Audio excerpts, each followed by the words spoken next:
때는 한국 전쟁 이후 미국은 지난 수십 년 동안 북한에 대한 견제 등을 목적으로 우리에게 많은 무기들을 유상이나 무상으로 건네줬습니다.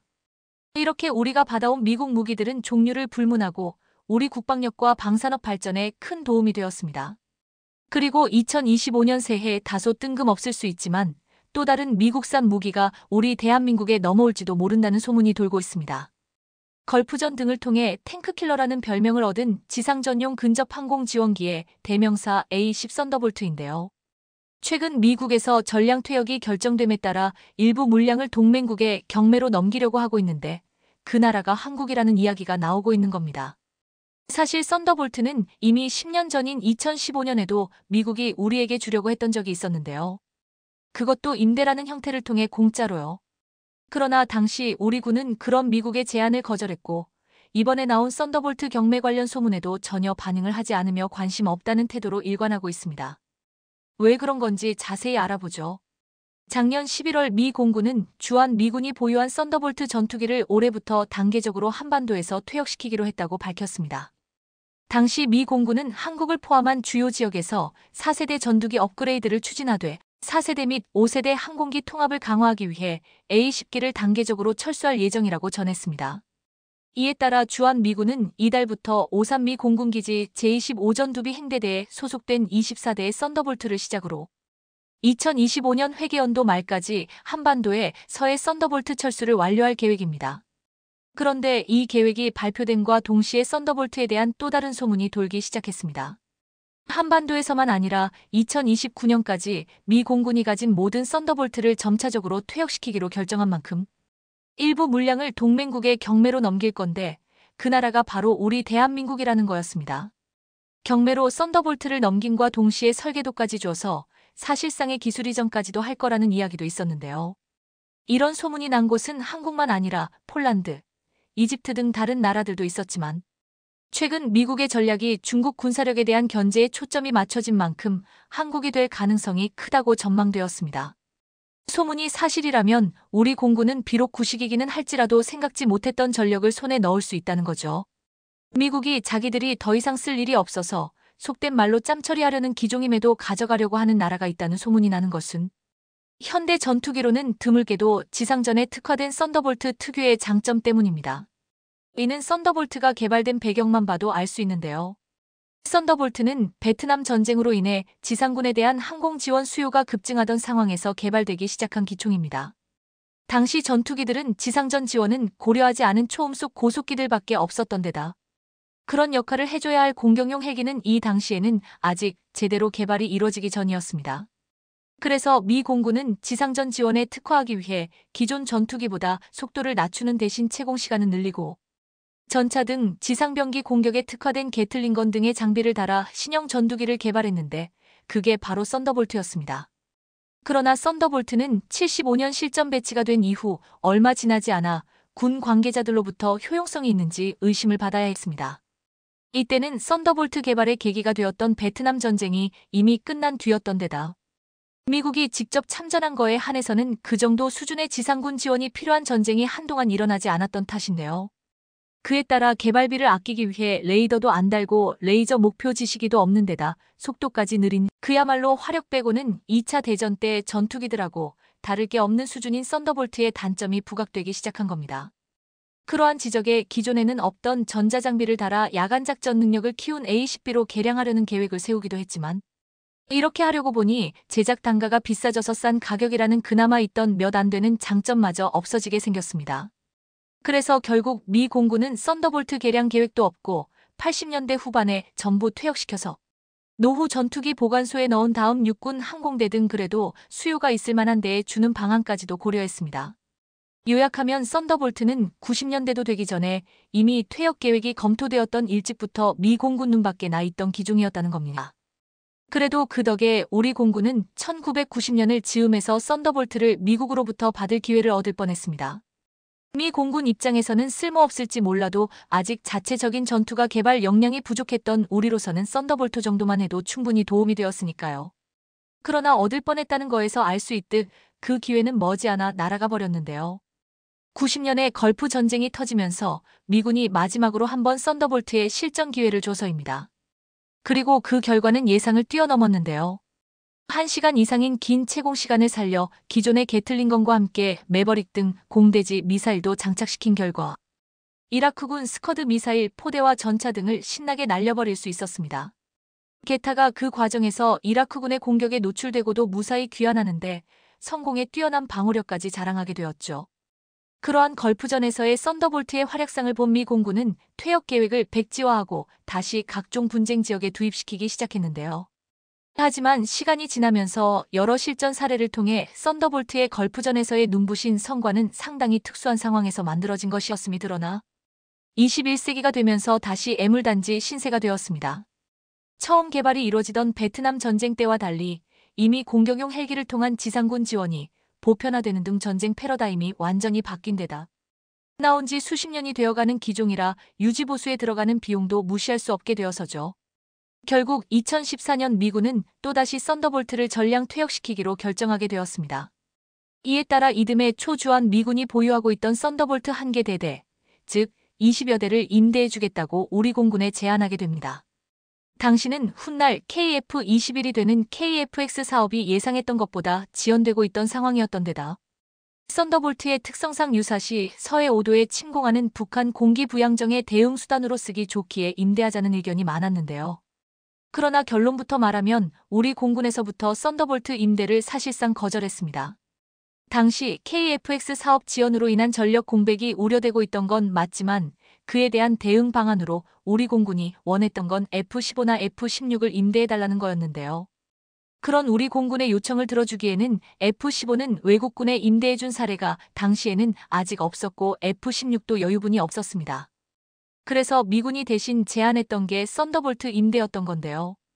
문제는 지금이 아닌 10년 전 당시 우리 기준에서도 썬더볼트는 쓸 데가 마땅치 않은 물건이었기에 미군의 이런 행태가 짬처리 정도로 밖에 안 받아들여졌다는 겁니다. 이때 이미 우리 공군은 지금과 마찬가지로 적 방공망을 무력화하는 고성능 전투기를 필요로 했던 거지. 썬더볼트처럼 전차 등 지상 전력 공격에만 특화되다시피 한 물건이 필요했던 게 아니어서인데요. 썬더볼트는 걸프전 때 사례만 좀 더 깊숙이 파봐도 우리 공군이 원하는 것과 정반대로 방공망을 무력화하는 게 아니라 방공망이 무력화된 상태여야 쓸 수 있는 기종임을 알 수 있습니다.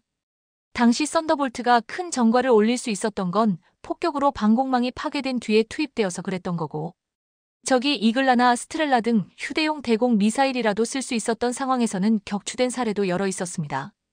90년 기준으로도 대공수단이 조금이라도 살아있으면 효용성이 확 떨어지는 물건인데 그때와는 방공망이 천지 차이가 된 2010년대 천장에서 썬더볼트가 살아남을 리 없었습니다.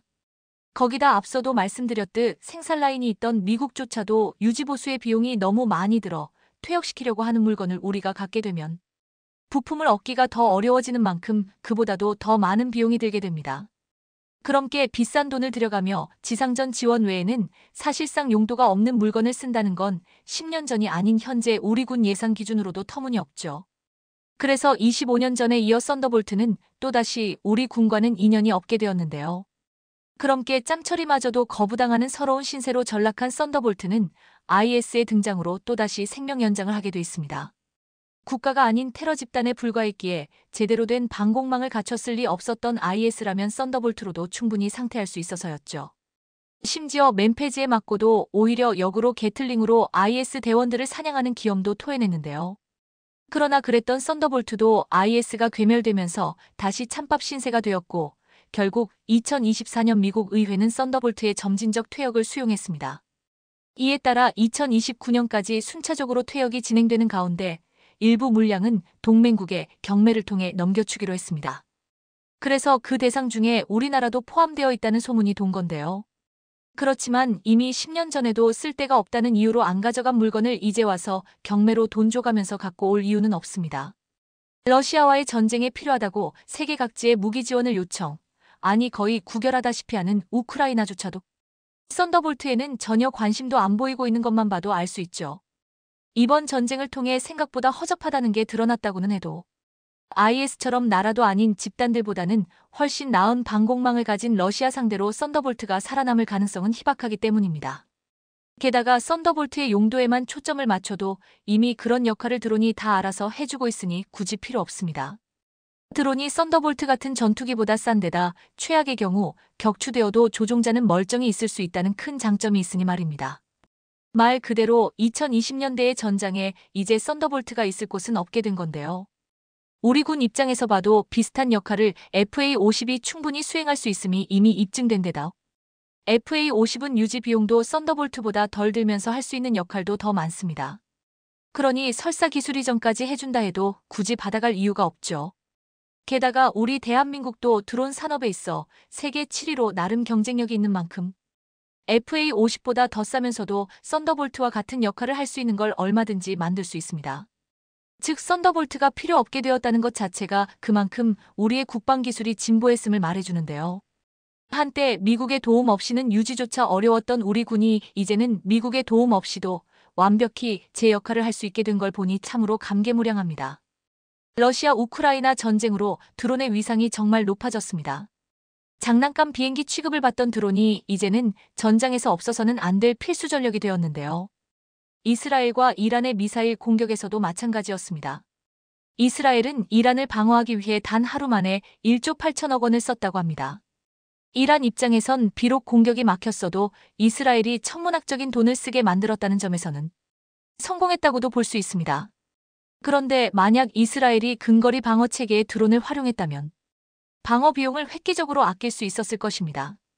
미래 전장은 드론을 비롯한 무인 기기들이 싸우는 모습일 것이고 누가 성능 좋은 무인 기기를 저렴한 가격에 많이 확보할 수 있느냐가 승패를 가를 것입니다.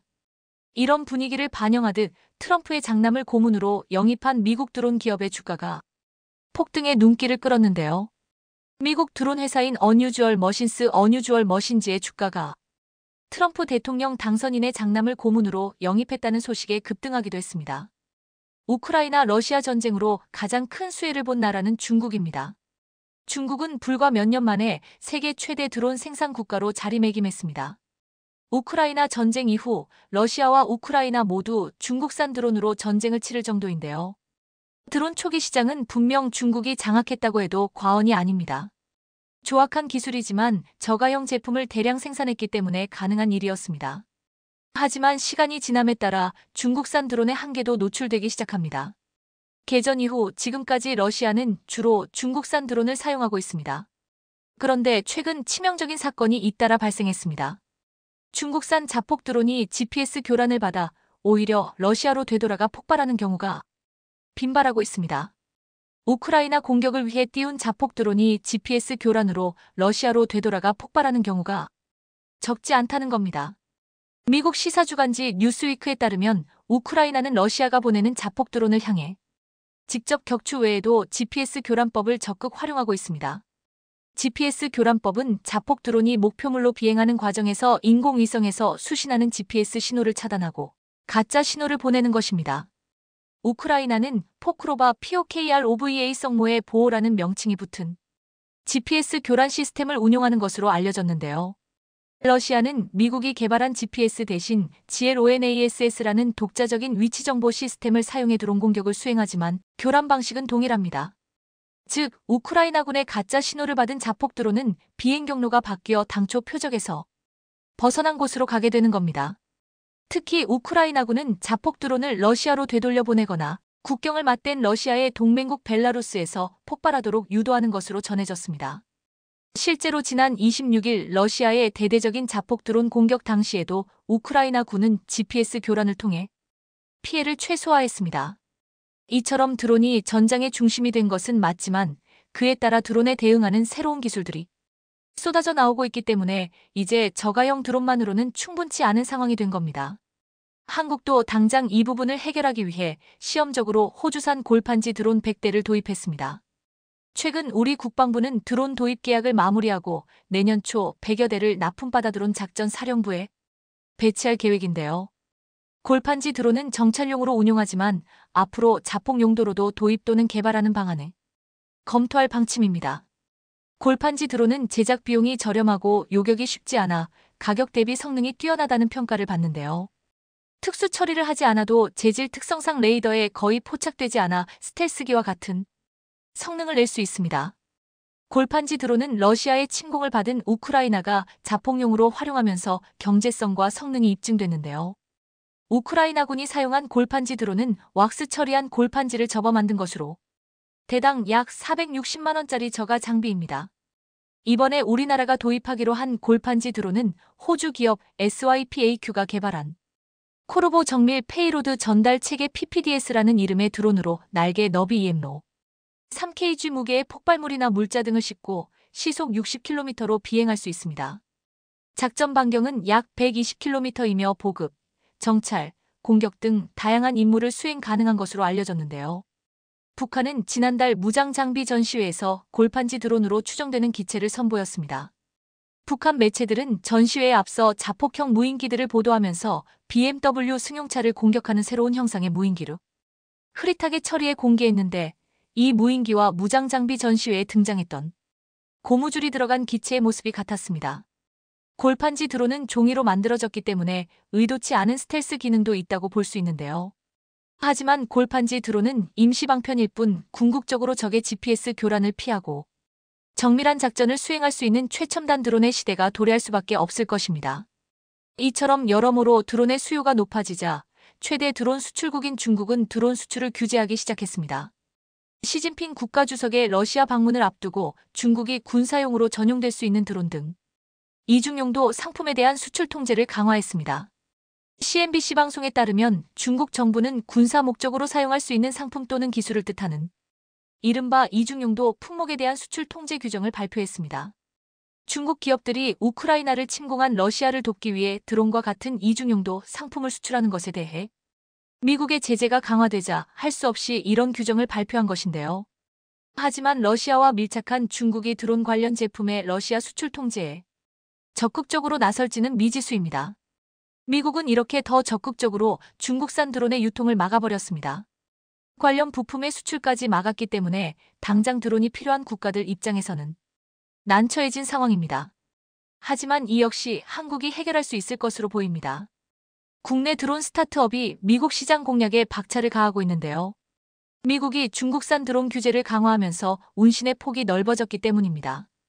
미중 갈등에 되살아난 한국 드론 산업 드론 기업 에이럭스는 미국과 일본 수출 계약이 누적 약 70억 원을 돌파했다고 밝혔습니다. 해외 누적 드론 판매량은 15만 대에 달합니다. 다른 드론 스타트업인 니어스랩은 중국산 드론을 사용하지 못하게 됐다며 대체 드론 구입을 문의하는 미국 소방청의 연락을 받았다고 하는데요. 니어스랩은 미국의 국방수권법 NDAA 기준을 맞추기 위해 중국산 부품을 쓰지 않고 제품을 만들었습니다. 미군 납품 규격에 맞춰 안티드론, 즉 드론 잡는 드론을 개발한 곳도 있습니다. 또 다른 기업 나르마는 지난 7월 미국 연방항공청 FAA의 테스트 장소가 있는 텍사스주 코퍼스 크리스티에 미국 법인을 설립했습니다. 미국이 상업용 드론 시장의 90%를 차지하고 있는 중국산 드론에 여러 규제를 적용하면서 한국 드론 회사들의 기회가 열리고 있다는 분석인데요. 현재 글로벌 1위 드론 업체는 중국의 다장 이노베이션 드론 DJI인데 미국 하원은 최근 DJI 제품의 미국 내 사용을 금지하는 법안을 처리해 상당한 타격이 예상됩니다. 특히 한국은 중국 기술 없이 최첨단 드론 개발에 성공해 세계의 이목이 쏠리고 있습니다. 국내 토종 드론 스타트업 니어스랩은 정찰과 적 드론 격추 등 다양한 임무를 수행할 수 있는 인공지능 AI 드론을 개발해 주목받고 있는 스타트업입니다. 2015년 설립돼 내년에 열리는 세계 최대 전자정보기술 전시회 CES 2025 최고 혁신상 수상자로 내정되기도 한 니어스랩의 누적 투자액은 약 300억 원에 이릅니다. 전 세계적으로 드론 스타트업은 많지만 실제로 제품을 가져와서 시연할 수 있는 곳은 손에 꼽을 정도입니다. 그런데 토종기업 니어스랩은 카이든 KAIDEN이라는 드론을 시연해 보였습니다. 카이든은 자율주행으로 시속 250km의 속도를 내면서 시속 120에서 130km로 비행하는 적 드론을 격추할 수 있는데요. 말뿐이 아니라 두 눈으로 시연을 본 관계자들은 한국 기업 니어스랩의 기술에 깜짝 놀라곤 합니다. 카이든은 최근 핀란드군 초청으로 에이든이란 이름으로 시연 행사를 가지기도 했는데요. 에이든은 감시 정찰에 특화된 드론이고 카이든은 적 드론 기체에 충돌해 격추하는 목적으로 만들어졌습니다. 두 드론 모두 눈 역할을 하는 비전 AI를 탑재해 영상을 촬영하는 동시에 비행체 식별 및 데이터 수집이 가능한 게 장점입니다. 에이든이 먼저 날아가 공격 지점을 정찰하고 공격할 곳에 좌표를 찍어주면 카이든이 해당 지점을 공격하는 식의 연계도 가능합니다. 이 모든 과정은 조종자가 공격 버튼만 누르면 시행되도록 자동화돼 있습니다. 이러니 바이들의 눈길을 사로잡는 것인데요. 현재 니어스 랩의 드론은 30여 국이 사용하고 있고 군사적 목적뿐 아니라 경찰 소방 등 다른 공공 분야에서도 쓰이고 있습니다. 얼마 전 미국 경찰과 소방 관계자들이 시연을 요청해 조만간 미국 현지 방문도 예정돼 있습니다. 그럼 니어스랩 대표 제품들의 경쟁력은 무엇일까요? 바로 중국산 기술이나 부품이 없다는 게 최대 장점입니다. 방위 산업의 큰손인 미국과 유럽 각국은 백도어 즉 인증 없이 접속을 가능하게 하는 악성 코드 등 보안 문제를 우려해 중국산 기술을 금기시하고 있습니다. 니어스랩의 드론들은 중국산 기술을 사용하지 않는 데다 기존 대공 방어 시스템과 쉽게 연동할 수 있고 비슷한 성능을 내는 경쟁사 제품 대비 30%가량 저렴하기도 해 찾는 곳이 많습니다. 중국 최대의 드론 기업 DJI과 비교해도 니어스랩의 카이든처럼 시속 250km의 속도로 적 드론을 정확하게 격추할 수 있는 드론은 전 세계의 니어스랩밖에 못 만듭니다. 에이든의 경우 현재 충전과 출동 등을 자동화할 수 있는 에이든 스테이션을 개발하고 있는데 이는 전 세계 최초의 무인 드론 운영 시스템입니다.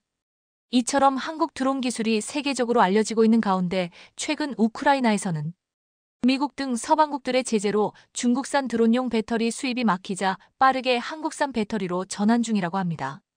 드론이 국가 안보의 핵심 자산으로 떠오르면서 한국산 배터리가 중국산의 대안으로 떠오르고 있는 것입니다. 우크라이나가 드론에 한국산 배터리를 사용하는 것이 주목받고 있는 것은 최근 중국이 드론용 배터리의 수출을 제한하면서 미국 드론 기업이 타격을 받고 있기 때문입니다.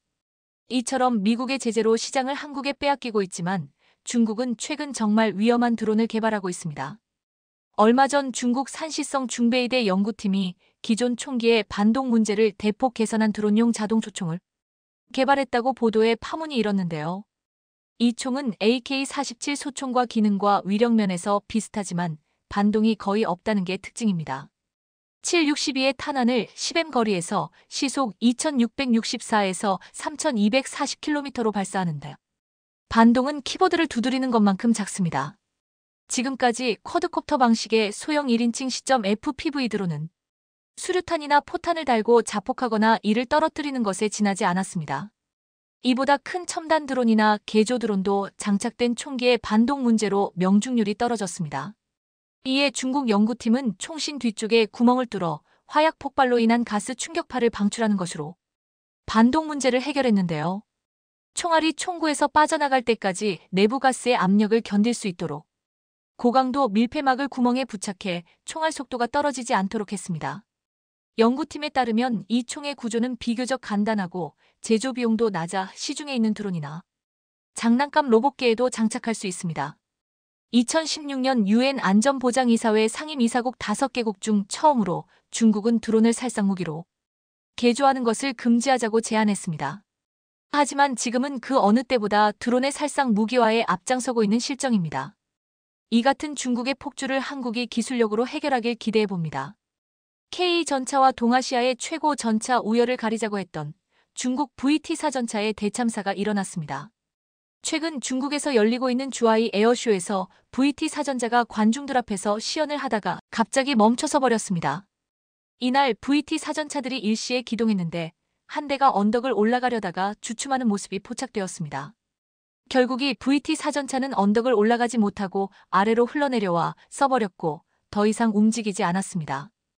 원래로라면 뒤따르는 장갑차 등 전 기갑 전력과 함께 멋지게 기동하는 모습을 보여줘야 하는데 이 한 대 때문에 모든 게 멈춰서 버렸습니다. 엔진 출력이 무려 1500마력에 터보 차징을 통해 일시적으로 2400마력까지 상승시킬 수 있다는 괴력은 어디에도 찾아볼 수 없었습니다. 주하이 에어쇼는 중국 최대 규모의 군사 및 민간 항공장비 무기 박람회로 이 장면은 아시아뿐만 아니라 전 세계가 보고 있다고 했는데 바로 전 세계 앞에서 망신을 당한 것입니다. 이 영상은 삽시간에 중국 내에서도 퍼지며 충격을 주었는데 이 영상이 올라오자 한 중국 네티즌은 시청해주시고 소중히 간직해주세요. 영상은 곧 삭제됩니다라고 말했습니다. 폴란드에 한 권이 있는 군사 잡지는 이 장면을 비꼬면서 초능력자의 실수, 권위 있는 쇼에서 탱크가 고장났다라는 제목으로 보도했습니다. 이 매체는 주하이 에어쇼 도중 VT사 탱크에게 최악의 상황이 발생했다며 중국에서 생산된 이러한 유형의 최신 버전 중 하나인 이 탱크는 심각한 고장을 일으켰다고 했습니다. 이를 제작한 중국 방산기업 입장에서 가장 안타까운 점은 이런 형태의 사고가 처음이 아니라는 점이라고 지적했습니다. 지난 2016년 탱크 바이애슬론 대회에서 또 다른 중국 탱크인 타이프 96B가 실패한 사건이 발생했다는 사실이 재빨리 회상되었다고 했습니다. 디펜스 루마니아도 이 소식을 전하면서 이런 실패는 처음이 아니다라며 2016년 사건을 거론했는데 당시 바퀴가 빠진 중국산 탱크의 우스꽝스러운 사진을 올렸습니다. 전문가들은 이번 시연 실패가 왜 더 치명적이냐면 이번에 나온 VT사 전차가 중국이 해외 시장을 염두에 두고 제작한 디자인이기 때문이라고 했습니다. 이미지 추락에 따른 금전적 손실이 더 클 수도 있다는 것입니다. 실제로 러시아가 우크라이나와의 전쟁으로 국제 문기 수출 시장에서 고전하고 있는 동안 중국은 자신들이 그 빈틈을 차지하겠다며 수출 전용 VT 사전차를 만들어 현재 중국군이 보유한 99식 주력 전차보다 더 우수하다고 홍보해왔습니다. 특히 K전차, K구자주포 등 K방산이 전 세계적으로 엄청난 인기를 끌자 러시아의 공백을 한국에게 다 내줄 수 없다며 야심차게 만든 전차였습니다. 실제로 VT 사전차에는 중국산 125 활강포와 자동장 전장치, 디지털화된 사격 통제 장치, 터보차저가 적용된 1300마력 디젤 엔진과 복합장갑 폭발 반응 장갑이 적용돼 3세대 전차가 가져야 할 기본적인 조건들은 갖추고 있다고 했습니다. 여기에 비용을 좀 더 들이면 원격으로 조종할 수 있는 기관총 RWS과 적의 대전차 미사일을 요격할 수 있는 능동 방어 장치도 설치할 수 있다고 유혹했습니다.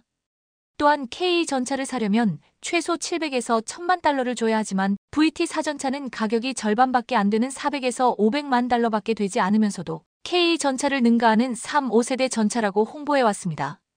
하지만 이런 홍보는 거의 사기에 가까웠습니다.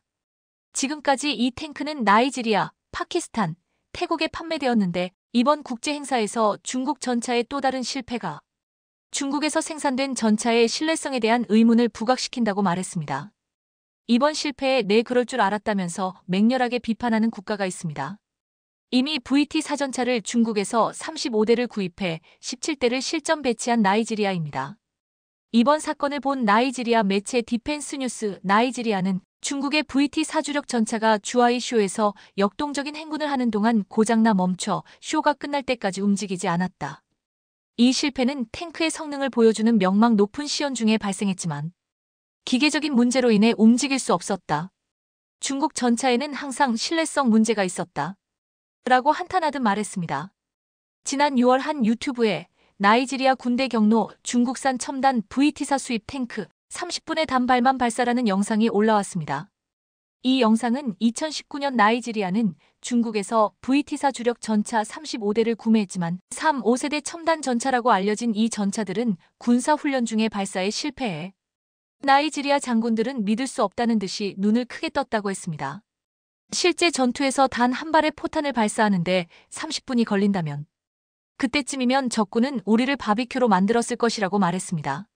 나이지리아 군 지도부는 이 상황에 좌절하며 그들이 구매한 값비싼 신의 전차는 실패작으로 판명되었다고 말했습니다.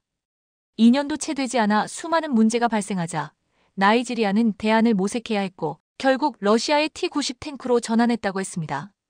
이 영상을 본 한 해외 네티즌은 나이지리아 군수품 구매자에게 알려드립니다. TMU에서 탱크를 구매하지 마십시오라고 충고했는데 또 다른 네티즌은 나이지리아 왕자에게 사기친 중국에게 찬사라고 비꼬아 말했습니다. 그런데 지금 제2의 나이지리아가 VT사를 구입하기 직전에 이런 일이 일어났다며 지금 중국에는 초비상이 걸렸습니다.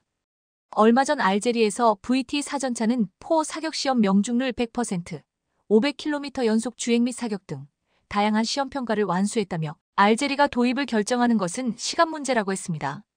하지만 이번에 VT사의 실체를 보고도 알제리가 이 전차를 도입할지에 큰 의문이 제기되고 있습니다. 친중 친러 국가 알제리를 견제하기 위해 지금 이웃국 모로코가 K 전차를 대거 구입하려 하는데 이번 사건은 K 전차와 VT 사전차의 차이가 어느 정도인지를 확실히 확인시켜 주었다고 했습니다. K 전차를 선택한 폴란드는 최근 한국산 전차를 빨리 도입한 결정은 최고의 선택이었다며 지난해 K 전차가 이 7km 떨어진 표적을 명중시켜 위력을 과시하는 장면과 험한 산지를 힘차게 올라가고 진창이 된 야지를 쉽게 돌파하는 영상을 보여주었습니다. 그러면서 1년 반이 지나 폴란드는 이미 이 야수를 71대 운용 중이라며 자랑스러워했습니다.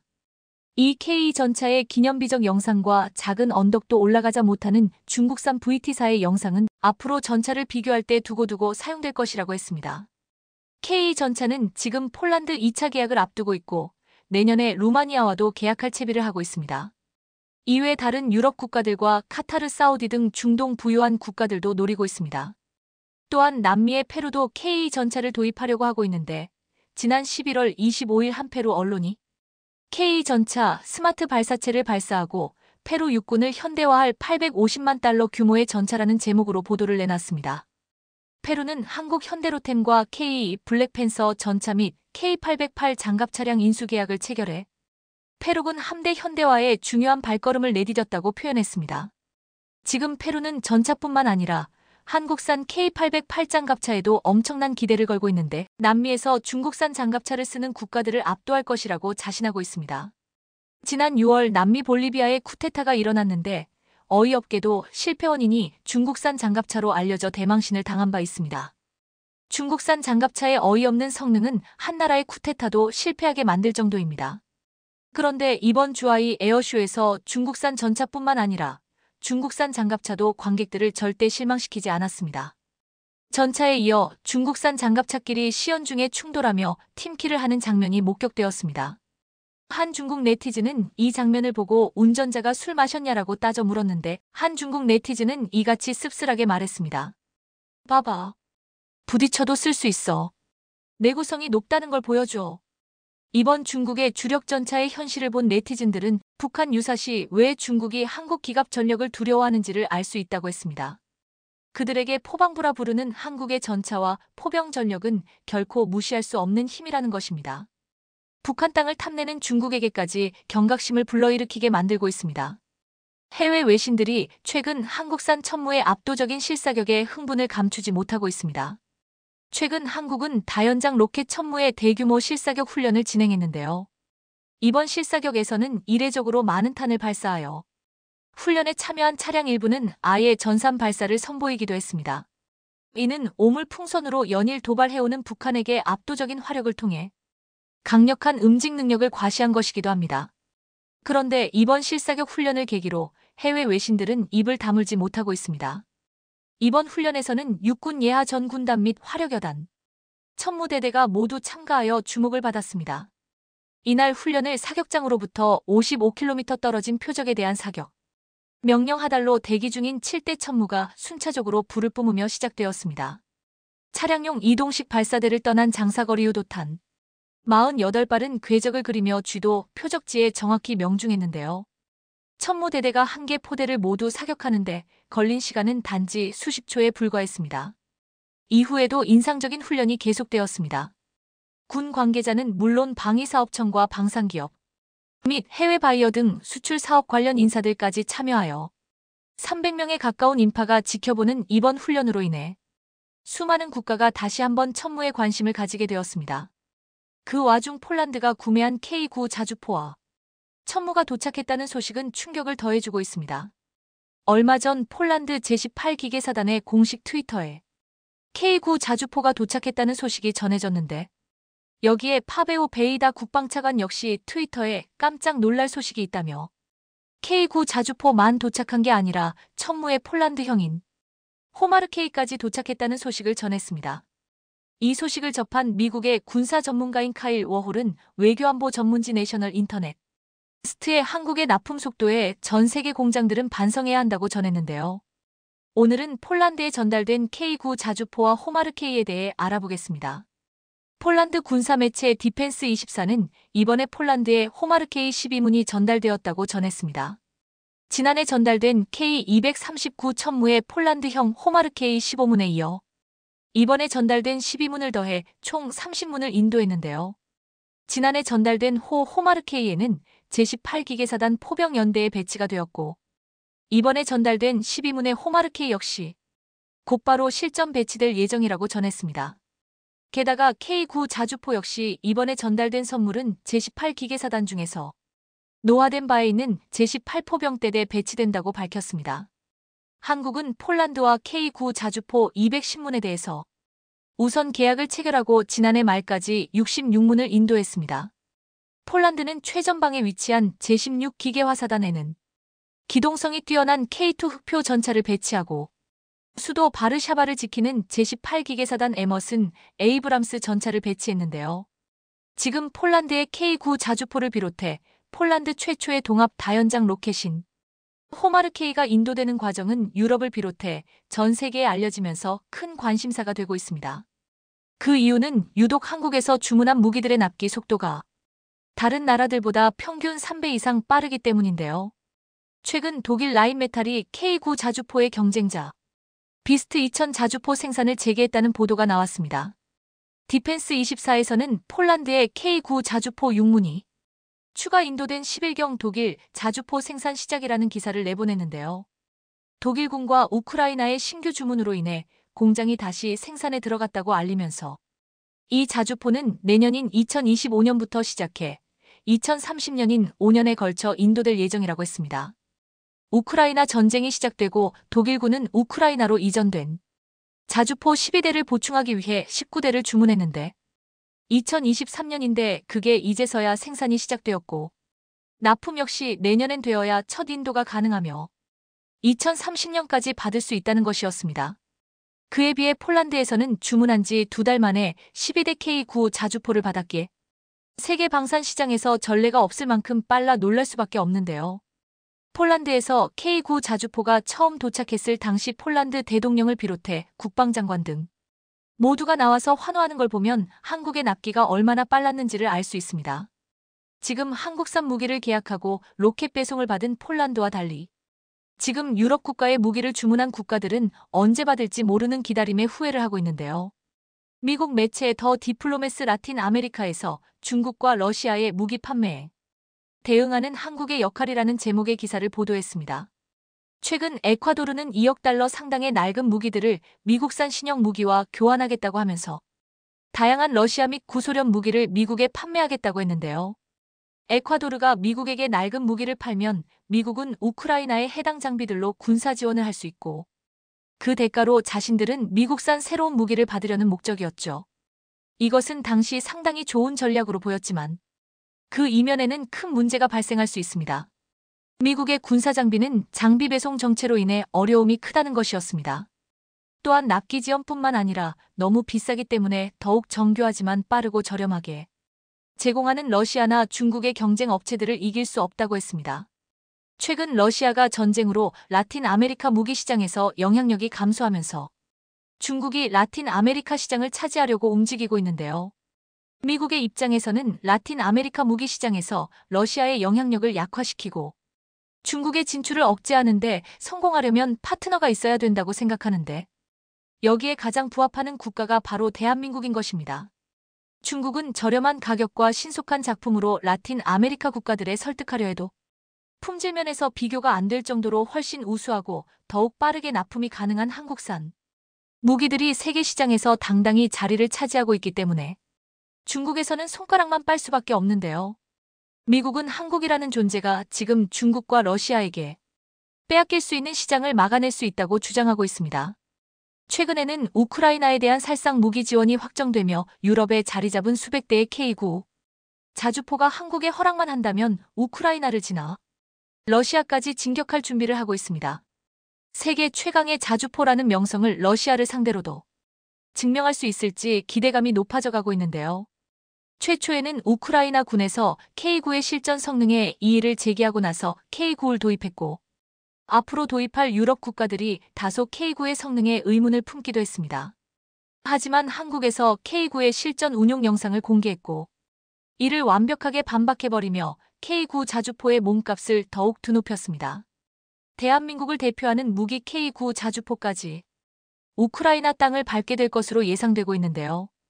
물론 현재 우리 국건이 운용하고 있는 K9를 우크라이나까지 실어보내자는 이야기가 아닙니다. 이미 유럽 땅에서 운용 중인 K9 자주포들을 지원 보낼 수 있다는 것이죠.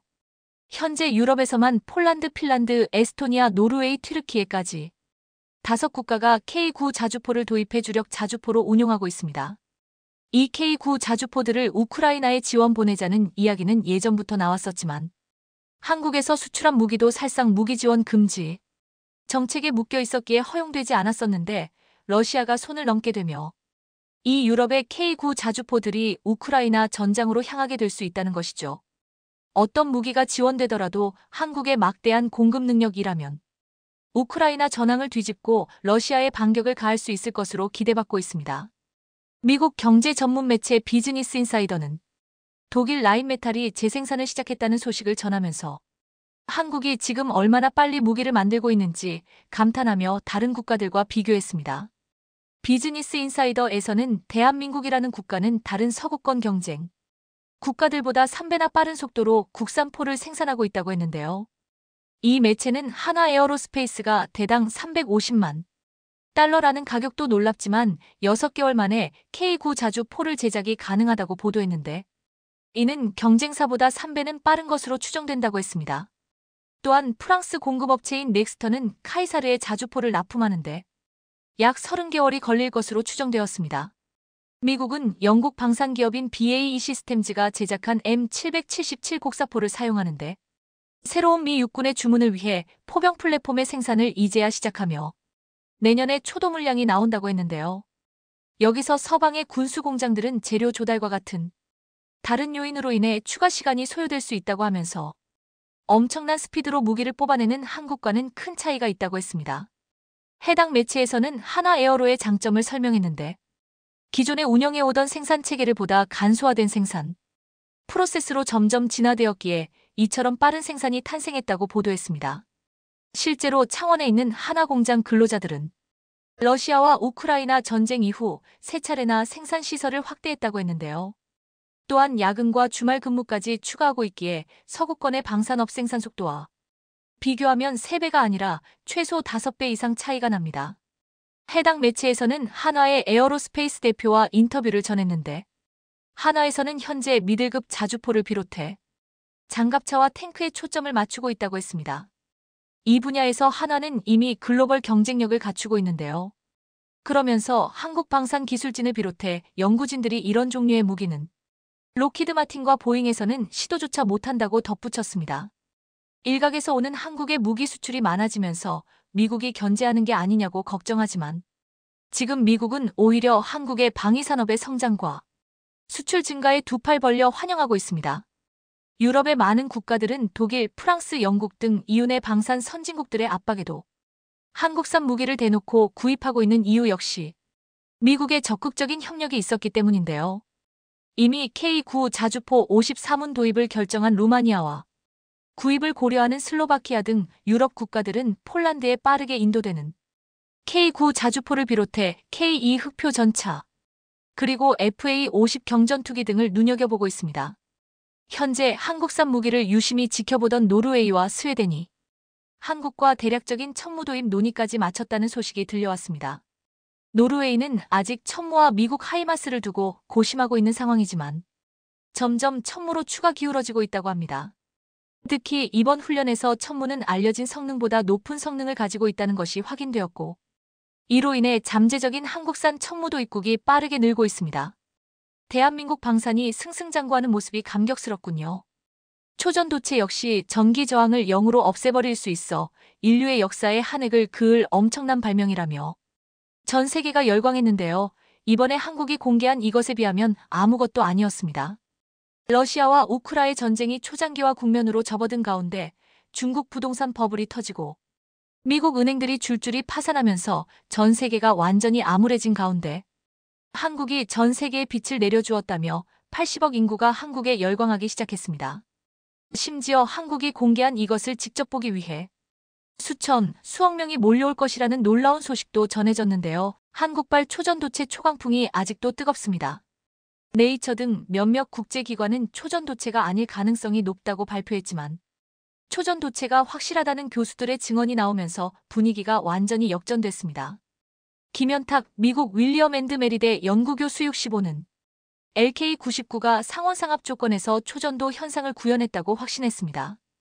김 교수는 지난해까지 한국전자통신연구원 ETRI에서 30여 년간 초전도 현상을 연구한 인물로 2005년 금속절연체 전 EMIT 이론을 실험으로 규명하는 데 성공하며 세계적인 관심을 한몸에 받은 바 있습니다.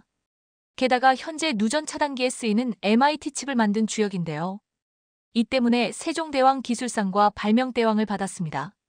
또한 현재까지 전 세계 수많은 검증단이 연구 과정과 결과를 조사했는데 그 어떠한 부정행위나 범법성이 확인되지 않았습니다. 자, 그런데 더 놀라운 점은 초전도체는 한국이 이번에 공개한 이것에 비하면 아무것도 아니라는 것입니다. 한국이 세계 최초로 양자 컴퓨터를 성공시키며 전 세계를 발칵 뒤집어 놓았습니다. 양자 컴퓨터는 양자역학에서 양자얽힘, 중첩, 텔레포테이션 등의 효과를 이용해 계산하는 컴퓨터를 말합니다. 기존 컴퓨터가 0과 1만 구분할 수 있는 반면 양자 컴퓨터는 0과 1을 동시에 공존시킬 수 있습니다.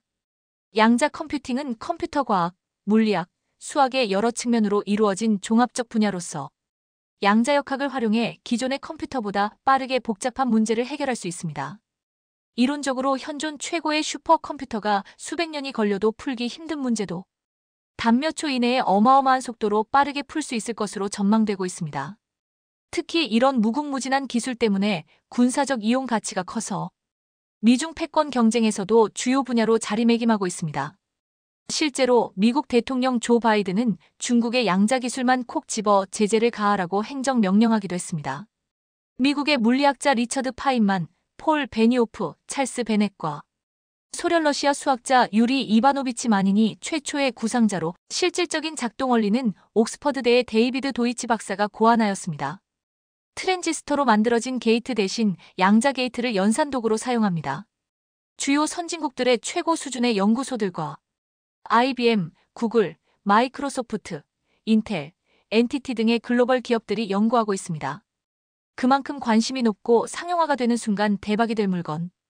양자 컴퓨터를 어떻게 만드는가에 관해서는 아직 정해진 것이 없고 물리적으로 수많은 난제들이 남아있기 때문에 국가, 연구소, 기업별로 다양한 방법들을 시도하고 있습니다.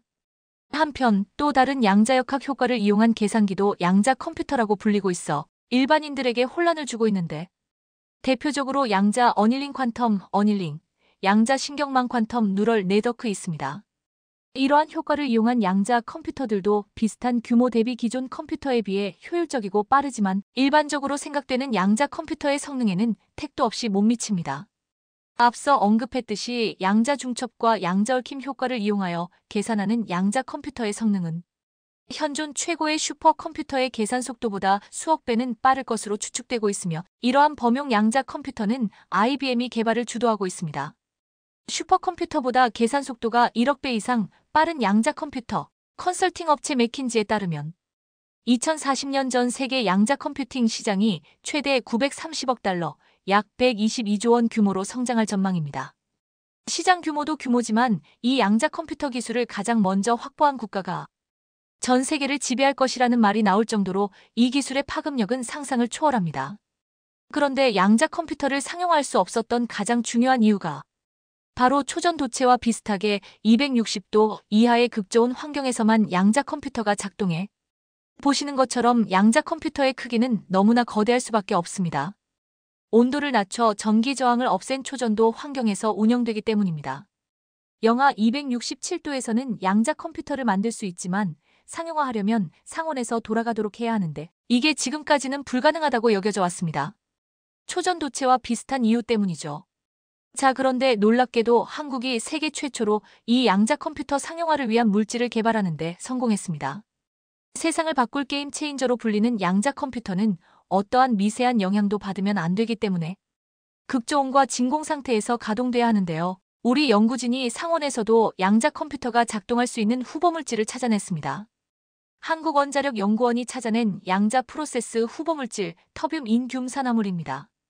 터뷴 인듐산화물을 레이저로 녹여 순수한 결정을 만든 뒤 다양한 자기장과 주파수 대역에서 실험을 진행했습니다.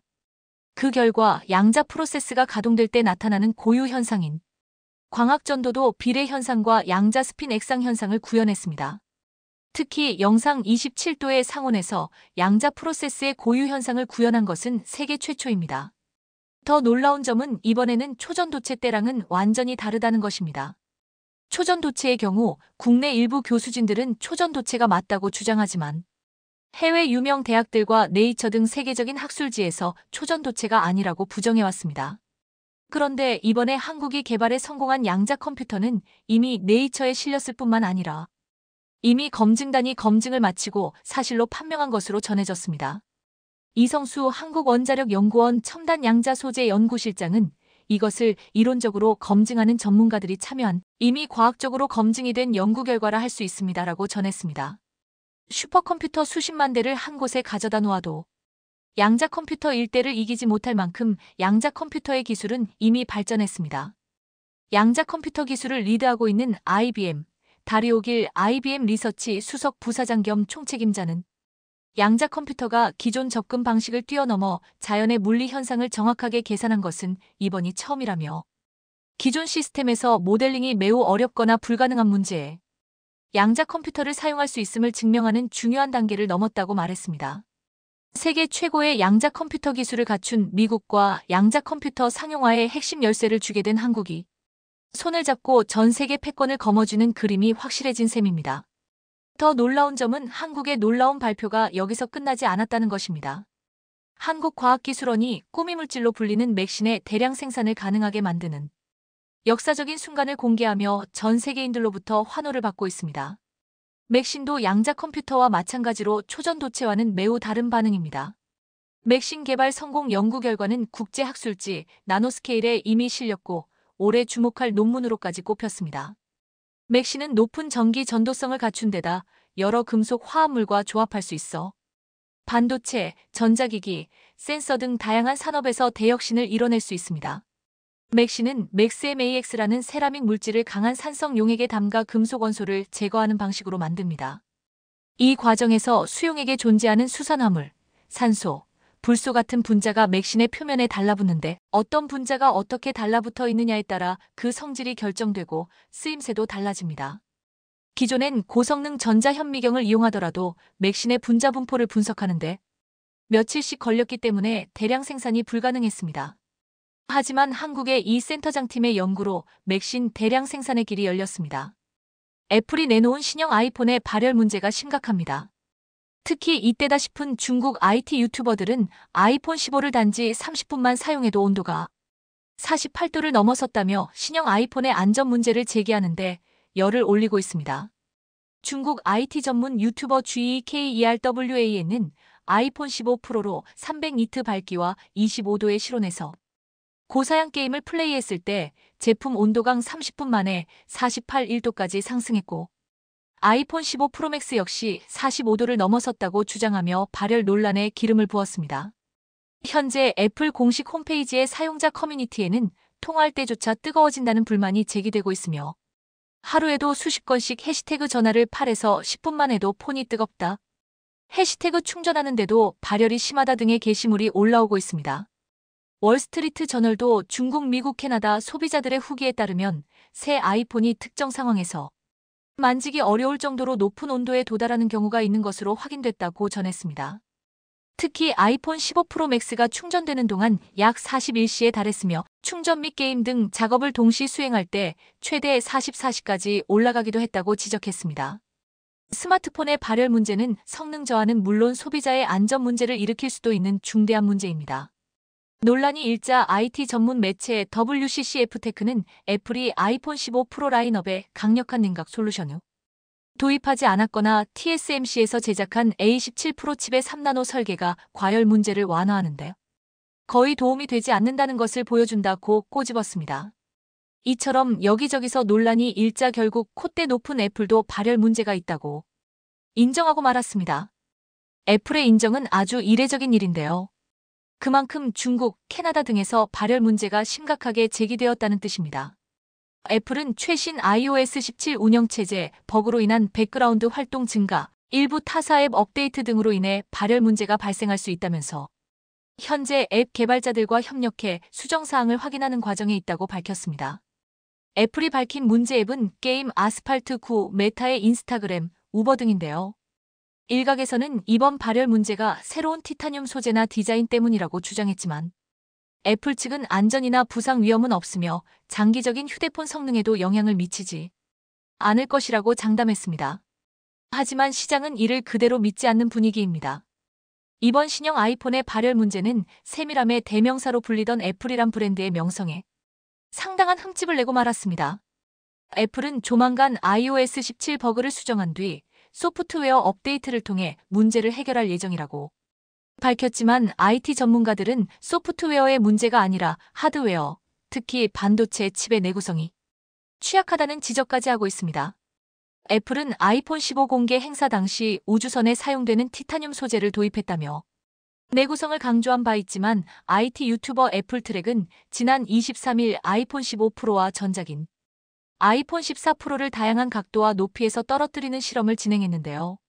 실험자가 두 대의 제품을 손, 가슴, 얼굴 높이에서 낙하시키자 아이폰 15 프로부터 문제가 발견됐습니다.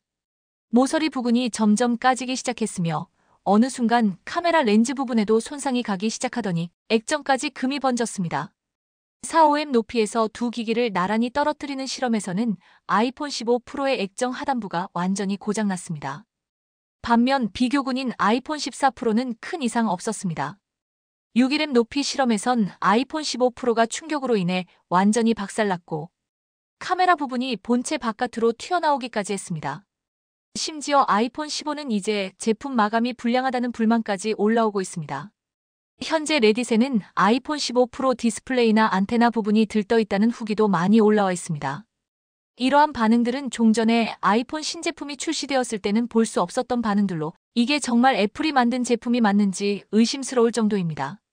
결국 화살은 TSMC에게 쓸렸고 TSMC가 아이폰 발열 문제의 주범으로 몰리는 분위기가 되어가고 있습니다.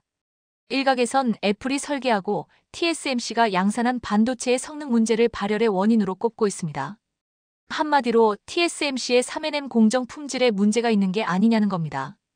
TSMC의 기술이 기대 이하이기 때문에 애플의 A17AP에 하자가 생겼고 발열로 이어지고 있다는 얘기인데요.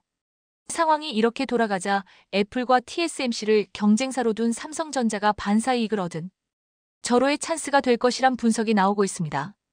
국내외 소비자들 사이에서 아이폰 15 구매가 망설여진다 등의 반응이 이어지고 있으며 TSMC 3nm 공정의 신뢰도에 금이 가게 되면서 삼성전자의 3nm 공정으로 반도체 고객들의 물량이 옮겨갈 수 있는 절호의 기회가 올 것이라는 분석이 나오고 있습니다.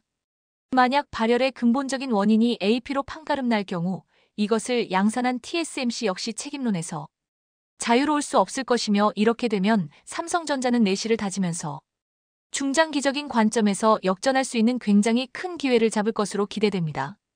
주요 고객인 애플의 아이폰이 발열 문제를 일으킨 데다가 TSMC는 요즘 미국과의 관계도 악화일로서 걷고 있습니다. TSMC는 미국이 중국에 대한 제재 수위를 높이면서 자국의 첨단 기술 안보를 유지한다는 명목으로 TSMC의 미국 투자를 유도하고 막대한 비용을 TSMC에 떠안기고 있다고 불만을 터뜨리고 있습니다.